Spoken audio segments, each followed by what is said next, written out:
What would you do if the person you trusted the most, your husband, dropped you off in an unfamiliar place and then simply drove away? Not because of an emergency, not because of a misunderstanding that couldn't be fixed, but because he didn't feel like waiting for you. This is a story about fear, abandonment, and the moment a woman realized her marriage wasn't as safe as she thought. The day was supposed to be simple. A routine family trip. Dental appointments for her and the kids, just 20 minutes from home. Nothing dramatic. Nothing unusual. Her husband dropped her off at 1:30 p.m., telling her to meet him later at their kids' dentist, a short walk away. Easy enough, right? When she finished early at 2:30 p.m., she walked over, arriving around 2:40. She even had time before her son's appointment at 3 p.m., so she stepped into a beauty supply store right next door. Just 10 minutes, maybe 15. But when she walked back out into the bright afternoon light, they were gone. No car. No husband. No kids. Nothing. At first, she didn't panic. She assumed logic. Normalcy. Maybe he came to pick me up. So she rushed back to her own dentist's office. No car. She walked all the way back to the kids' dentist. Still nothing. A little knot started twisting inside her chest. Not pain, not yet, but anxiety. That strange, sharp feeling when something that should make sense suddenly doesn't. She tried calling him. Again. Again. Silence. No answer. Not even a ring. Maybe his phone is dead. She imagined what she would do if she were him. She would borrow a charger. Ask someone for help. Go to the gas station. Something. So she walked to Cutie, the nearby gas station. The sun felt hotter. Her pace grew faster. She reached the gas station. No car. No husband. Her breathing became uneven. Her hands shook. Her heart felt too loud. She turned around and walked back, clutching her purse, her shopping bags, her fear. And then, a car slowed beside her. A man leaned out the window, smiling too comfortably. "You're beautiful," he said. She kept walking.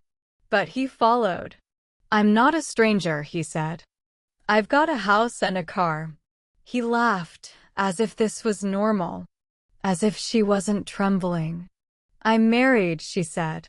But he kept talking, kept watching, kept following, until finally he drove off. Now the fear wasn't a knot. It was a wave. She got back to the kids' dentist and kept calling. And calling. And calling. Finally, he answered. And what he said next hurt more than anything that happened before. The moment he picked up, she felt relief crash through her body, but it lasted less than a second. His voice wasn't worried. It wasn't apologetic. It wasn't even neutral. It was irritated, cold, dismissive. He told her the kids finished early. He told her he came to pick her up. He told her the dentist said she had just left. So he waited about 10 minutes. And then he drove off.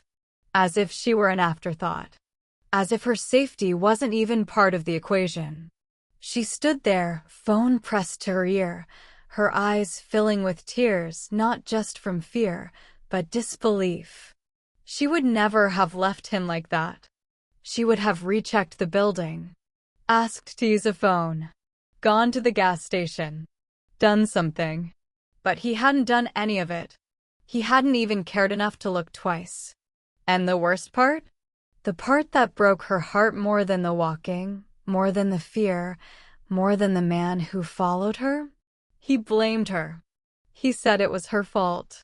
That she walked off. That she should have been there. That she made him wait. And in that moment, she realized something terrifying. He didn't feel responsible for her. Not emotionally. Not physically. Not at all.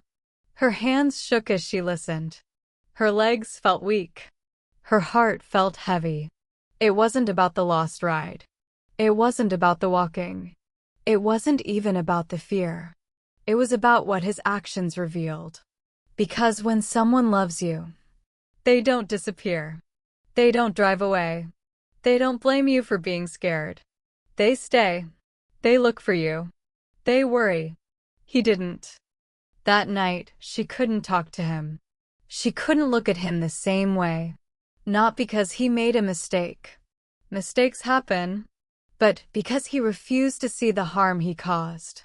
He left her vulnerable. He left her unprotected. He left her frightened and alone in a place she shouldn't have been alone. A marriage isn't just sharing a home. It's sharing responsibility. It's caring about each other's safety. It's acting with empathy even during small misunderstandings. But he didn't do any of that. Instead, he minimized her feelings, dismissed her fear, and shifted the blame. This wasn't just about being left behind. This was about feeling abandoned by someone you trust. And abandonment isn't always loud. Sometimes it's silent. Sometimes it looks like a car pulling out of a parking lot while your wife is still inside the store. And you don't bother checking twice. This moment, this one day, changed something inside her. It opened her eyes to a truth she didn't want to see. You can love someone and still feel completely alone with them. This story struck a nerve on Reddit because it reveals something raw and universal. Being physically alone is scary, but being emotionally abandoned by your partner is devastating. People weren't shocked that she got lost. People were shocked that her husband didn't care enough to make sure she was safe. A small choice, not waiting, not checking, not caring, showed a much bigger problem in their relationship. So the real question isn't, who was technically right? The real question is, why was she the only one worried? And if you've ever felt that way, like your safety, your feelings, or your presence didn't matter, then you understand why this story is more than a misunderstanding. It's a warning, a lesson, a wake-up call.